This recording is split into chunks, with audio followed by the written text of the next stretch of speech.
does that even mean, Bowers Game Corner? Ahoy there, YouTube! I'm back once again today for another game review, and today I will be reviewing the Suicide Bomber card game by Bucephalus Games. I'm not exactly sure if I'm pronouncing the game company correctly. It is for 2 players. It'll take you approximately 15 to 30 minutes to play, and it is for ages 12 and up. And as you could probably guess from the name of this game, it is about the controversial topic of becoming a suicide bomber and blowing buildings up. Interesting concept. On the front, we have some generic artwork, an explosion, warning, explosive humor, and on the back, we have some more generic artwork with a brief description of the game. The box itself is very tiny, at about 6 inches by 8 inches, about an inch tall, and I want to go out and say that this is a fantastic game box. It is very sturdy. It's not going to break or bend or weld. It is a great game box, and game developers should be putting their boxes in boxes like this. Let's have a look inside and see what's inside this game. Alright, so inside the Suicide Bomber card game, you're going to get a couple things. But first, I want to point out that the very nice box insert. I mentioned how nice the box was. The insert is no different. Fits everything perfectly. It's a great little box insert. Just a little thing I enjoy. Now, down to the meat and potatoes, you're going to get your rule booklet. And it is very, very short. For my liking, it is too short. It's full color. 2 pages, front and back. It really should have been an extra page or 2 because there are some times when you're trying to go through the rule booklet where you will get confused and you might just have to make up a house rule here or there. You will need to keep this handy because you will be going back to it a couple times, and you probably are going to need it every single time you play the game unless you play the game religiously, which I don't foresee you doing. But either way, it will get you towards the path of playing the game. So we're going to do a mock hand with what we have in front of us. And we have our chips, which will be our counters for the bomb, which we'll get to in a second. We're going to have bomb cards, we're going to have people cards. So the way you start off the game is, each player is going to get 5 bomb cards. So you're going to deal 5 bomb cards out to both people. Then you're going to have a space right in the middle, and you're going to set out 5 people. So this is your area where things are going to get blown up.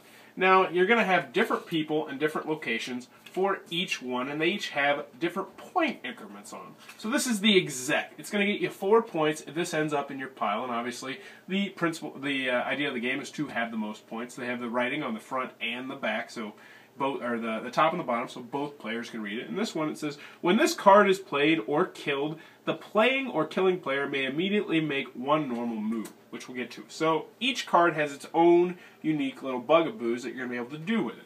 So we're just going to start off the game, and the way you start off the game is the first player is going to draw 2 player cards, and they're going to place them. So I got a puppy, which may not carry bombs, and will get you -2 points if you bomb it. Then I have a cult leader, which any other religious people in your score pile are worth 1 less point. So you don't really want to have that guy in there. So I'll play him there, and then I'm going to look through my hand. I'm going to draw a bomb first, because you draw 2 people cards and play them, and then you draw 1 bomb card. So in your hand, you're going to have different bombs and some special abilities.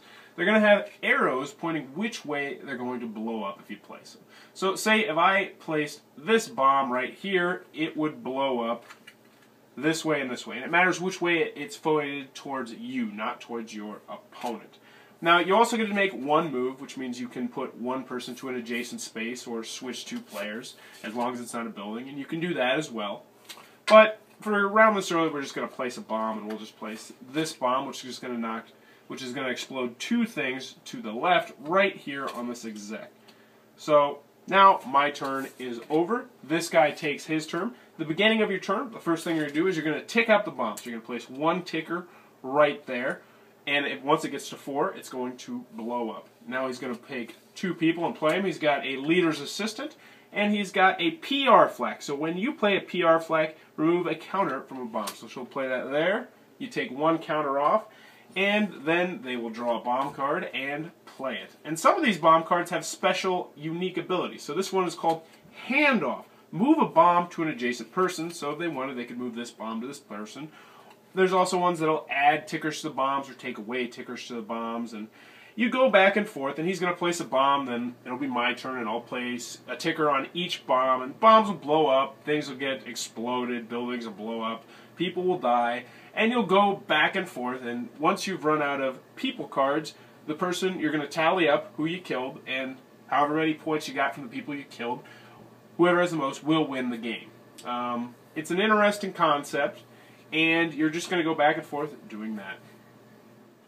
Overall, what do I think about the Suicide Bomber card game? Let's go ahead and take a look at the pros and the cons. On the con sides, and I will say the con sides do outweigh the pro sides, unfortunately, on this game. The game is about the controversial topic of Suicide Bomber, and it seems unnecessary. You could have made this game about numerous other things, but they chose to do that, probably for sales, which, you know, I can't fault them on that, being an aspired game creator. You want to boost the sales, but I don't think this was the topic to do it on.